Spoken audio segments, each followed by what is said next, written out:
Have you ever felt something inside you that you couldn't quite explain? A restlessness in your body, a fatigue that isn't the normal tiredness, or a strange unease that seems to whisper without words. Many people brush these sensations aside, blaming them on stress, lack of sleep, or simple coincidence. But deep down, you sense it's more than that. You ask yourself quietly, what's wrong with me? Why do I feel out of step? And while others might dismiss these moments, you cannot. You feel it with clarity. Your body is speaking, not in the language of symptoms, but in the language of the soul. And that is where the message begins, an invitation to listen more deeply to what God might be trying to reveal. The timing is not random. What you are feeling right now is not a mistake.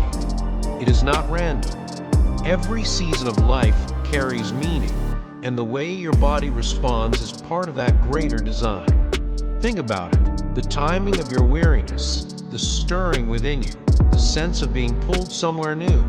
These are not accidents. They point to something larger unfolding. God's purpose for you is not far away, is closer than your rational mind can comprehend. Sometimes your spirit knows what your intellect has yet to grasp. These signs are reminders that you are entering a divine alignment, and the unease you feel is simply the sound of preparation. This is not chaos, it is orchestration. The hand of God is near, and His purpose is drawing you into its timing. The battle against connection. When divine timing approaches, opposition awakens. The adversary does not waste energy fighting what has no significance. He aims directly at what matters most, your connection between spirit and body. He tries to fracture your peace, sap your energy, and cloud your clarity, because he knows that God's presence is about to flow through you in a deeper way. Have you noticed how your body sometimes feels unusually heavy or restless right when you sense breakthrough is near? That's not failure. That's the resistance pushing against your sacred link. The truth is, you are not broken. You are being fought because you are valuable. And every time you feel that pressure, remember, is evidence of the very purpose God has set in motion. A body in preparation. Your body is not betraying you, it is preparing you. These sensations that feel uncomfortable are not signs of weakness, they are signs of readiness. Imagine a vessel being stretched so that it can hold more. That's what's happening within you. God is aligning your entire being, mind, body, and spirit, to carry something sacred. Every part of you is being tuned to His rhythm. Don't shrink back when you feel the stirrings. Don't label them as flaws. Instead, recognize them as holy signals. The unease is a rehearsal. The heaviness is a strengthening. You are not failing, you are being readied. Something new is coming, something your body must learn to hold. And this is not the end of your strength, it is the beginning of your capacity. Understanding reserved for the attentive. There is a kind of understanding that not everyone receives. Many move through life unaware, never pausing to ask what lies beneath the surface of their experiences. But you, because you are willing to notice, are invited to see deeper. This message, this process is not common knowledge. It is sacred insight for those who choose to perceive beyond appearances. If you have felt strange stirrings, unexplainable sensations, or an unshakable pull towards something you can't name, don't ignore it. These are not random disruptions, they are invitations. They are God's way of saying, pay attention. I am preparing you. To accept this truth requires courage. The courage to believe that your life is carrying more significance than what meets the eye. The state of holy readiness. Perhaps you felt it, an inner sense that something is moving forward, even if you can't yet see the road ahead. You're weary, yes, but not completely spent. Beneath the tiredness, there's a calm. A holy expectancy. Your body feels like it's on the edge of something significant, poised and waiting. And in the quiet moments, you sense it. God is near. The time is not someday far off. It is approaching, closer than you realize. This is why your body feels what it feels. It's not confusion, it's anticipation. Just as a runner feels tension in their muscles before the race begins, your whole being is bracing itself for what comes next. You may not see the finish line, but your spirit already hears the starting gun, created to perceive God's nearness. You are not fragile, you are finely tuned. Your body was designed differently, made to sense the closeness of God in ways others may overlook. That's why certain environments drain you. That's why large crowds leave you weary. It's not weakness, it's sensitivity to something immense. You were crafted to feel His nearness. And though others may pass through life disconnected, you cannot. Your system registers the presence of God even before your mind can explain it. Think of it like a spiritual radar. Your spirit picks up signals that others miss entirely. This is not a flaw to hide. It is a gift to steward. And once you begin to honor this sensitivity, you'll realize it's not a burden. It's a sacred privilege, the call to stillness. Because of this sensitivity, you require something that not everyone understands: stillness. Quiet moments alone, space to simply exist without noise or pressure. And that's not weakness, it's alignment. It's your way of responding to God's call. Just as an instrument must be tuned in silence before it can play, your soul finds harmony in stillness. Have you noticed how peace returns when you step away from a noise? How clarity comes when you choose solitude instead of constant activity? That is not an accident. That is the Spirit guiding you back into rhythm. So don't shame yourself for needing time apart. It's not withdrawal, it's worship. It's the way your body says yes to the presence of God, carrying something precious. When you're entrusted with something valuable, you don't live carelessly. You move with intention. And that's exactly why your life feels different. You were made to carry something precious, and that requires attention to where you go, how you live, and what you allow near your spirit. Think about it. You wouldn't carry a fragile treasure into a reckless crowd. In the same way, your choices now matter more than ever. How you nourish yourself, how you breathe, how you rest, these are not small details. They are acts of stewardship. They prepare the vessel of your life to hold God's presence without hindrance. You are not called to blend in. You are called to walk set apart because what you carry is holy. When opposition intensifies. And here's why the battle sometimes feels hardest right before the breakthrough. The closer God's appointed time draws, the more fiercely the opposition presses against you. You've probably noticed it, sudden heaviness in your body, fatigue that doesn't match your activity, distractions that strike when you try to focus. These are not random attacks. They are targeted attempts to weaken your energy, scatter your clarity, and unsettle your peace.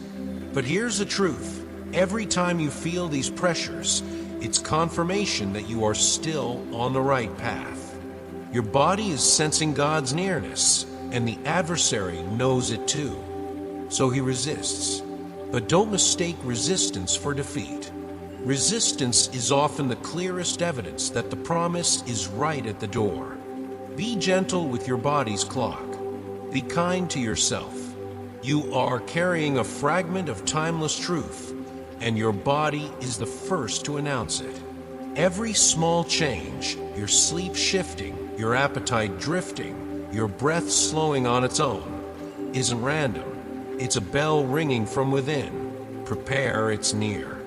Think of a harbor before dawn. The water grows still before the first light appears. In the same way, your inner waters are quieting so you can receive. Rather than forcing productivity, ask, what is my body signaling today? Let your schedule bend where necessary. Sacred timing rarely aligns with our calendars, but when you honor your body's cues, you cooperate with grace. You're not falling behind. You're falling in step with a larger rhythm already at work. The physiology of alignment. Pay attention to the simple, physical signs of harmony. A lightness in your chest, warmth that settles like a hand over your heart, skin that tingles when you pray. These are not trivial sensations. They're markers that your nervous system is learning a new language, peace. Don't over-explain them away. Instead, name them. This is my spirit and body agreeing. When anxiety usually tightens your breathing, notice how a steady inhale returns on its own. When distraction used to scatter you, sense how your focus gathers quietly. These are quiet sacraments. Let them teach you. Record them if you must. Where was I? What was I doing? What helped? Small awareness builds holy memory, and holy memory strengthens trust the next time alignment arrives at your door. After letting go, the deep shift. You've released more than you know. Old habits, unhelpful ties, the reflex to push through. That's why your posture feels different, why your breath lands lower, why your eyes scan the world with less urgency. When you try to return to what no longer fits, restlessness rises. That's not failure, it's discernment. Your body is learning to say, not this. Consider the way a healed bone protests the motion that once broke it. Your soul is doing the same. So instead of forcing familiarity, ask what new way is asking for room. Practice tiny substitutions, silence instead of noise, a walk instead of doom scrolling, a blessing instead of a complaint. Each small exchange widens the doorway for the deeper shift already in motion. Surrender and the arrival of strength. New strength rarely announces itself with fireworks. It arrives like clear water after a long thirst. When your body surrenders to God's intent, energy returns in a cleaner form, steady, sustainable, and honest. Treat care as worship, the meal you choose, the bedtime you honor, the breaths you count before speaking. God desires the whole of you, your pulse, your pace, your presence, not as performance, but as offering. Ask your body, where do you need kindness today? Then meet it there. You'll find that obedience restores more than willpower ever could. This isn't retreat, it's reformation. Strength that comes from surrender doesn't spike and crash, it abides. It lets you carry peace into rooms that once drained you and remain unshaken when noise rises around you. Clearing fog, welcoming good expectation. Notice how the mental fog is thinning. Thoughts arrange themselves with less wrestling. Hope returns, not as grand optimism, but as quiet readiness for good. Nearness to God often looks like fewer inner arguments and more wise pauses. You choose rest over rushing, presence over performance. Ask yourself, what if the good I expect is already approaching? Let your planning be light and your attention deep. Guard the morning. 10 slow breaths before your first word. Guard the evening. Close the day with gratitude for one small clarity. Expectation is not pretending everything is perfect. It's acknowledging that light is coming and training your eyes to see it. With each gentle choice, your inner weather clears, and what once felt impossible becomes simply the next faithful step. The quiet work that makes you new. Transformation rarely shouts. It hums. The holy work within you is subtle and clean, the kind that changes what you choose when no one is watching. You are not chasing change elsewhere. You are becoming it. Less reactivity, more rootedness. When your body sparks with unease, treat it as a dashboard light. Something is off the pace of true peace. Step back. Breathe evenly. Ask, where did I leave my center? Then return. This is not moral heroism. is maintenance of sanctuary. The goal isn't to impress, but to align. Over time, you'll notice that conversations soften around you, chaos loses its grip, and the room grows quieter when you enter, not because you dominate it, but because the quiet in you has weight, learning when to rest and when to move. There's a wisdom rising in you that knows the difference between retreat and renewal, between delay and discernment. Learn the signals: heaviness that says pause, clarity that says proceed, ache that says come away with me for a while. Write them down. Share them with someone you trust. When you follow truth, impossibilities loosen, tasks unfold, doors open without forcing, timing aligns beyond your planning. Begin to ask, is this effort or grace? If it's effort alone, step back and wait for the wind. If it's grace, you'll feel the lift, like walking downhill even while climbing a hill. Let obedience be small and immediate. Rest when asked. Move when prompted. This is how momentum is built without burnout and progress is made without panic. Not a patch, but a holy remaking. God is not placing a bandage on your life. He is building a home within it. The aim isn't temporary relief, but a new interior architecture. Old responses retired, new pathways formed. Picture a house quietly renovated from inside, wiring replaced, beams reinforced, rooms open to light. That is your soul. And once the structure is sound, your life becomes a window, not a wall. Others can see through you to the source. This durability matters. When storms come, you won't merely withstand, you'll shelter others. Let the old scripts end, the sarcasm that guarded pain, the hurry that hid emptiness. Make room for a slower, truer way. A remade heart doesn't just survive God's presence, it hosts it naturally and without strain. Patience for the work of completion. Patience isn't passive, it's participation with perfect timing. God is shaping you for completeness, aligned, ready, and resilient, so that reflexes you once called just how I am become retrained toward peace. Even your breath is learning a new cadence. Inhale, receive. Exhale, release. When frustration rises, ask, what is being perfected in me right now? Then let the process continue without rushing its fruit. Completion takes the time it takes, no less, no more. You are not waiting in a hallway. You're being fitted for a door you'll walk through with ease. Trust the slow work. Muscles grow between sets, not during the lift. Souls do too. What is forming in you will not collapse under tomorrow's weight. It was designed to carry it, replacing old reflexes with surrender. Feeling out of place lately? That's often the sign of holy newness. Old reflexes defend, distract, dominate, no longer fit your hands. Sensitivity has increased, not to break you, but to keep you clean, like a temple tended with care. When discomfort flares, don't numb it, name it. Ask, what in me resists alignment?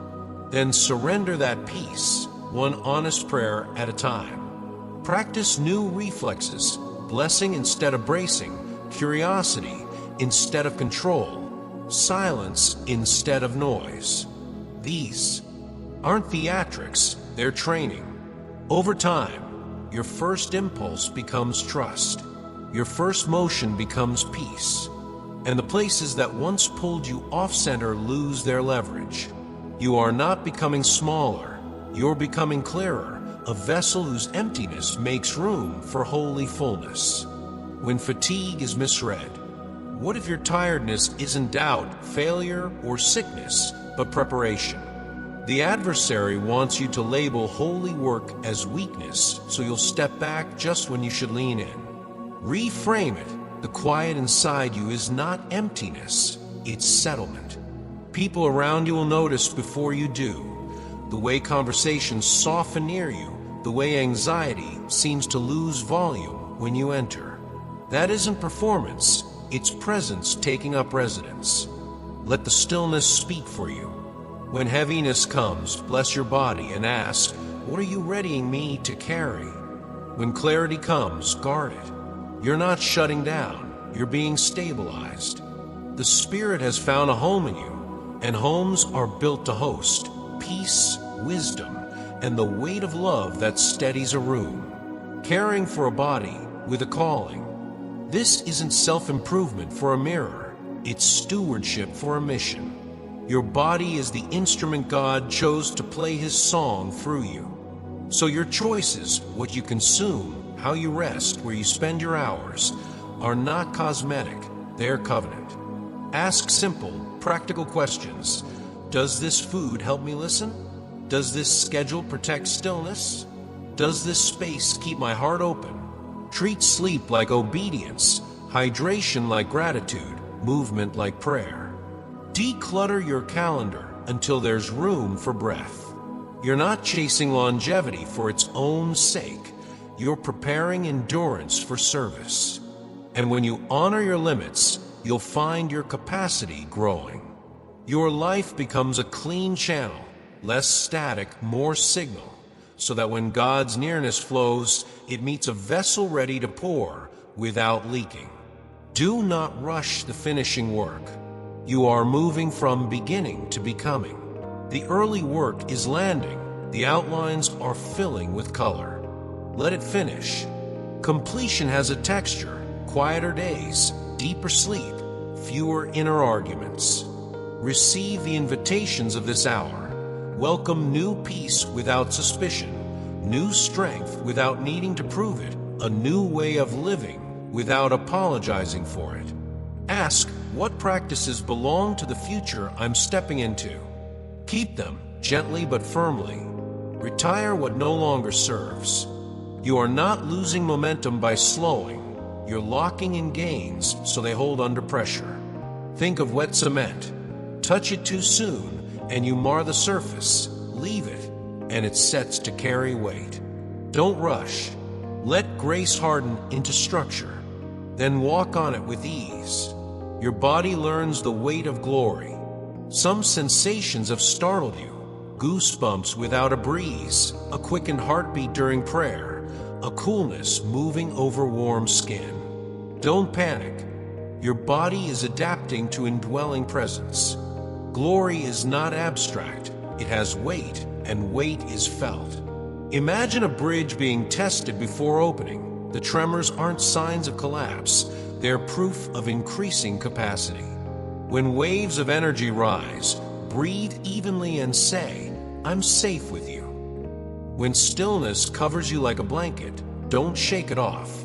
Let it settle. Track patterns. What postures, scriptures, or places invite this harmony? Return to them. You're being taught how to carry intensity without strain, light without glare. These holy signatures are not random.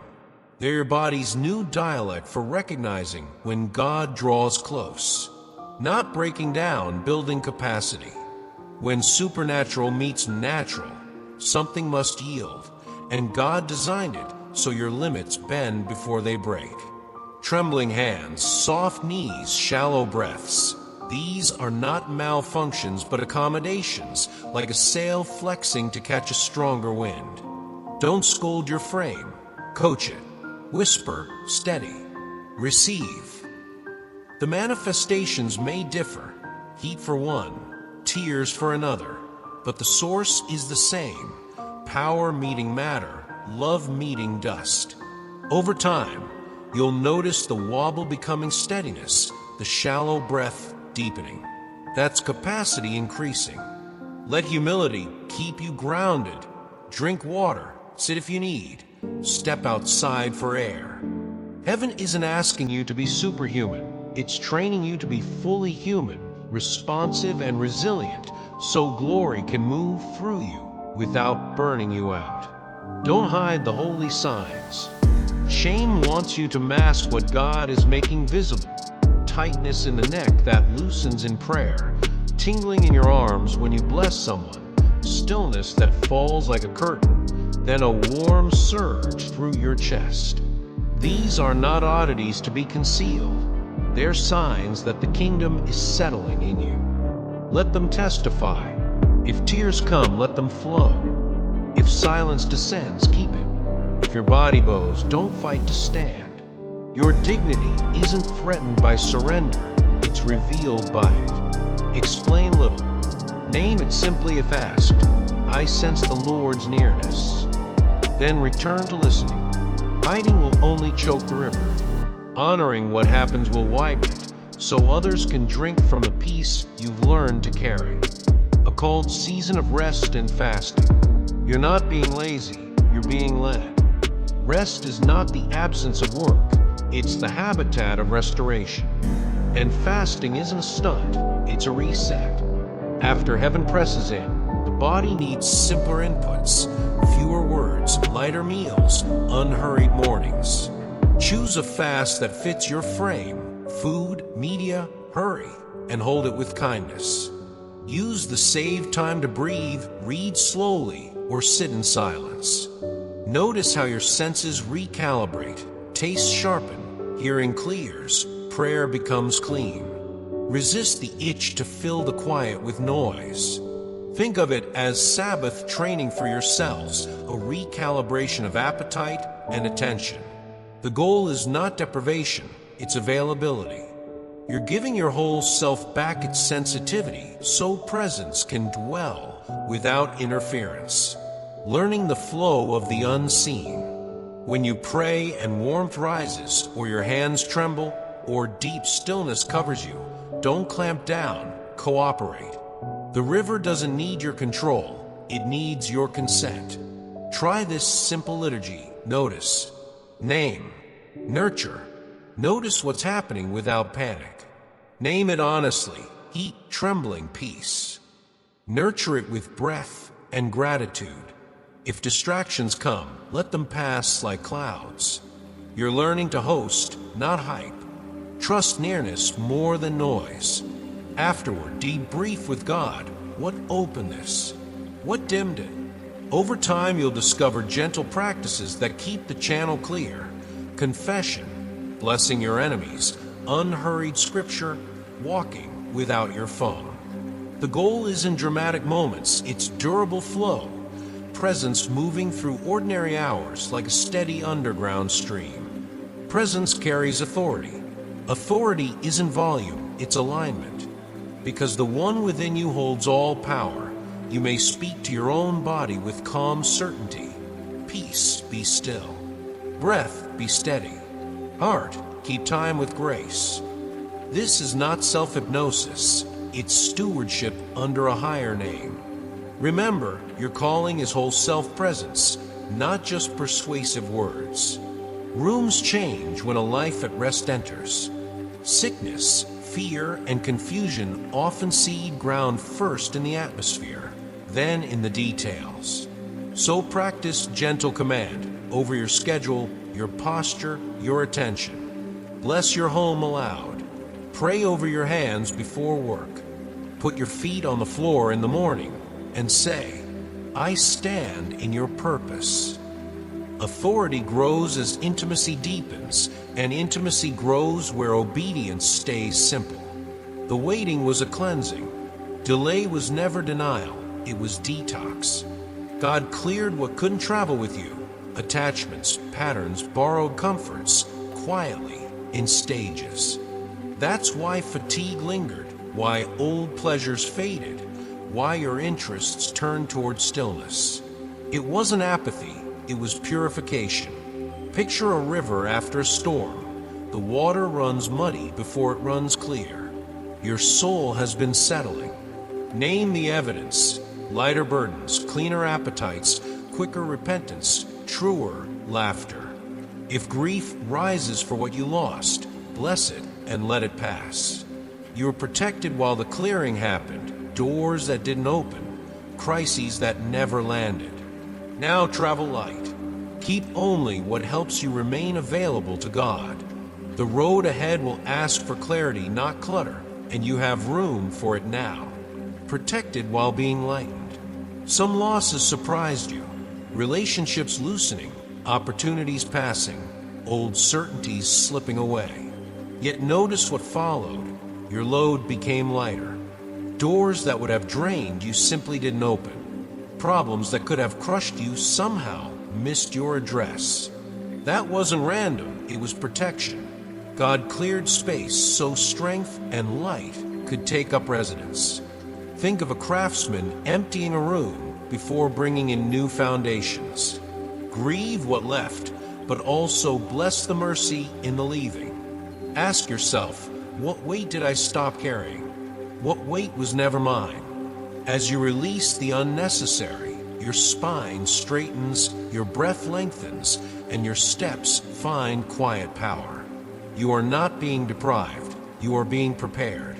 What remains now belongs to your calling, and can bear holy weight, making room for durable peace.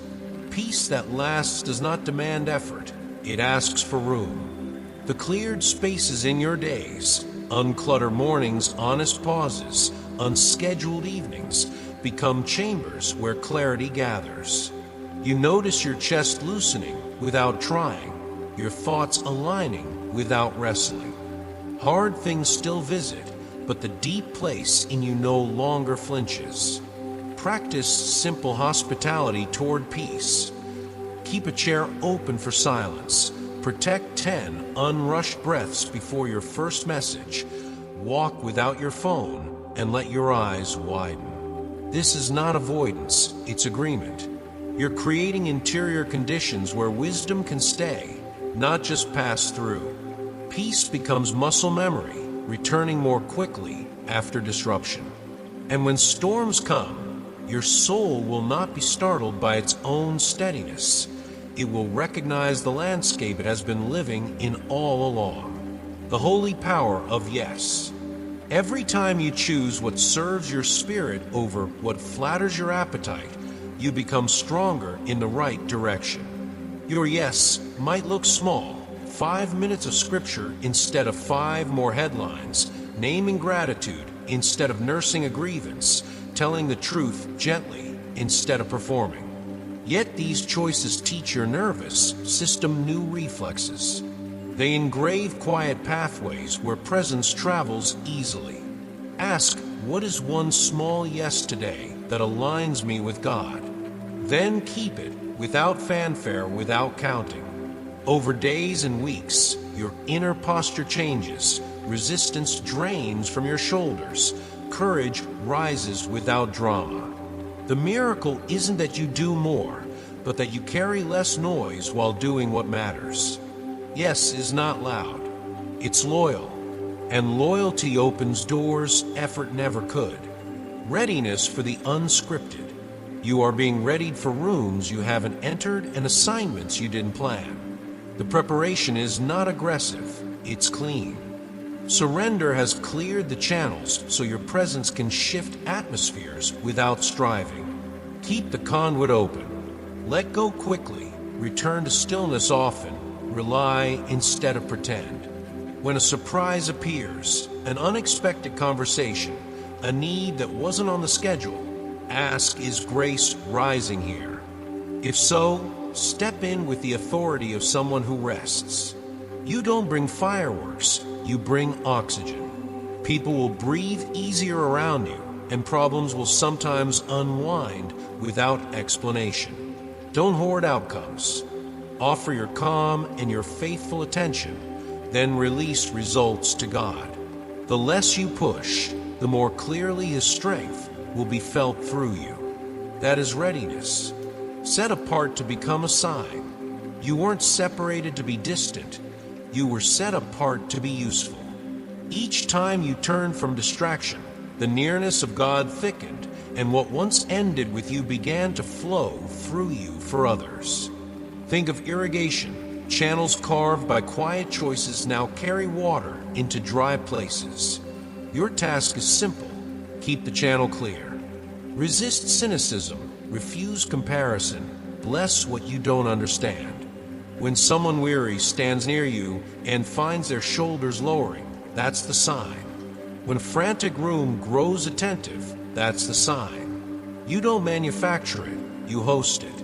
And the more you let love move without your edits, the more pathways open, not because you're impressive, but because you're available. Set apart does not mean apart from, it means apart for. Holiness in ordinary hours. You don't need a stage for this, you need a day. The signature of a surrendered life is noticed in small exchanges, how you greet a clerk, how you wait in traffic, how your eyes settle on a troubled friend, and do not flinch. The kingdom breathes in these moments. Practice presence.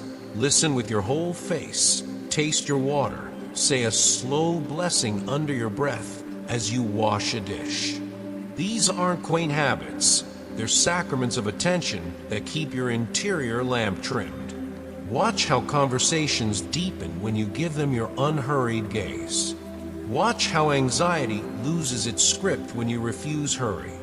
Ordinary hours become altars, not because you tried to be holy, but because you kept saying yes to love where you actually live.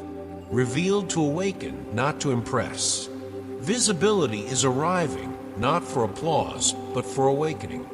God can trust you now, not to chase credit, not to dam the river with ego. So he places you where others can witness, not your talent, but his work. Some will be drawn, some unsettled. Let both responses belong to God. Your job is to remain transparent, clear enough that light passes through without distortion. When asked to explain what changed, speak plainly. I stopped resisting grace. Then point them to the source. Resist the urge to perform serenity. Real peace stands without posing. If attention lingers on you, redirect it with joy. You are not a destination, you are a signpost. And signposts do their best work by standing still, steady, and easy to read. The responsibility of bearing a mark. To carry this imprint is to live by different cues. You will feel summoned toward stillness when others rush, urged to step forward when others hang back, invited to go the extra unseen mile when applause is elsewhere. This is not pressure, it's privilege. Responsibility here looks like fidelity to small obediences. Guard your mornings, keep your speech clean. Let forgiveness be quick. You won't do it flawlessly. Humility is part of Mark. But you will do it faithfully, because presence walks with you. When the path narrows, remember, grace widens inside you. When the crowd shouts for a shortcut, remember, integrity is the long road that gets you home. The mark you bear does not weigh you down, it steadies your steps. Radiance for a purpose beyond you. Your story has taken the long route, delays, deep trials, stretches of quiet where you wondered if anything was happening. It was, roots were growing. Now radiance begins to show, not as glitter, but as gravity. People will borrow courage from your calm. Some will see their own possibility in your perseverance. Don't minimize that gift. Your resilience is not self-made, it's grace-tested. Offer it freely. Tell the truth about your valleys, not just your views from the ridge. Share the practices that kept you steady. Name the God who met you in ordinary rooms. Radiance that serves others does not blind, it illumines. It helps people read their own maps and keep walking when the night is long. That's why your journey was thorough, so your light would be useful. Do not dim to fit.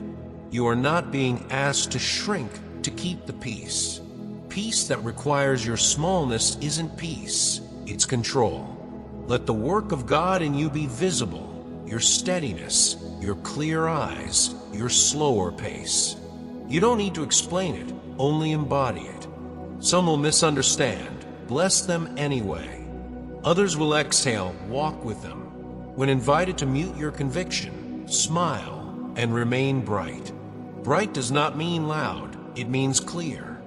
Your job is not to manage how others feel about your growth, but to remain faithful to the growth itself. Remember, hiding the lamp doesn't protect anyone. It simply leaves the room dim. Let your presence testify that surrender makes a person more human, not less, more spacious, not rigid. When the invisible becomes visible, there will be mornings when the mirror shows more than features, composure in your posture, kindness around your eyes, an aliveness that doesn't depend on sleep. That's what happens when holy work moves from interior to exterior. Your body stops merely enduring and starts participating. How you stand, how you breathe, how you enter a room. Don't overanalyze it. Steward it. Bless your face with your hands. Square your shoulders gently. Let your steps be unhurried without being slow. This visible change is not vanity, it's vocation. People read bodies before they hear words, and yours now carries a message. There is rest available.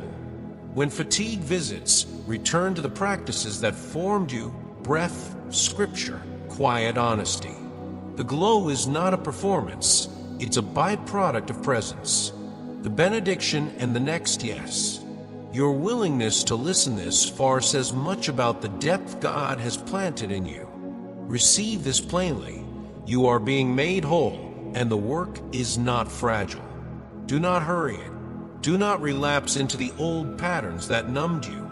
Protect the quiet that fed you. Support the work that strengthened you. Pray for others, give where led, offer your story without polishing it. When the next word comes, you'll know it by its peace. Until then, walk in what you've been given. Bless your mornings, bless your meals, bless your feet as they touch the floor. Grace is not leaving, it is settling. And wherever you go, may your presence say to weary hearts, there is light here. Rest. You are not alone.